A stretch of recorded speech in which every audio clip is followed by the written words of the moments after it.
Hello viewers, আমি আপন mixer ওয়ার্ল্ডের পক্ষ থেকে স্বাগতম জানাচ্ছি। বরাবরের মতো আজকেও একটি গুরুত্বপূর্ণ নিউজ নিয়ে আপনাদের সামনে হাজির হয়েছি। তো চলুন কথা না বাড়িয়ে নিউজটি জেনে নেওয়া যাক। আগামী 9 ফেব্রুয়ারি শুরু হচ্ছে বাংলাদেশ ভারত ঐতিহাসিক টেস্ট।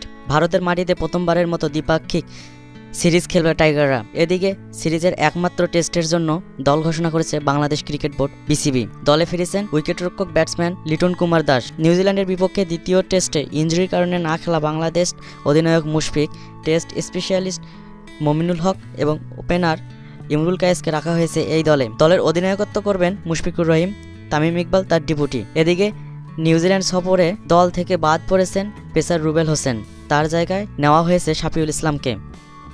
ভারত সফরের জন্য বাংলাদেশের স্কোয়াডটি হল মুশফিকুর রহিম, তামিম ইকবাল, ইমরুল কায়েস, সৌম্য সরকার, মমিনুল হক, সাকিব আল হাসান, সাব্বির রহমান, লিটন কুমার দাস, মেহেদী হাসান মিরাজ, তাইজুল ইসলাম ও সুভাষিস রয়।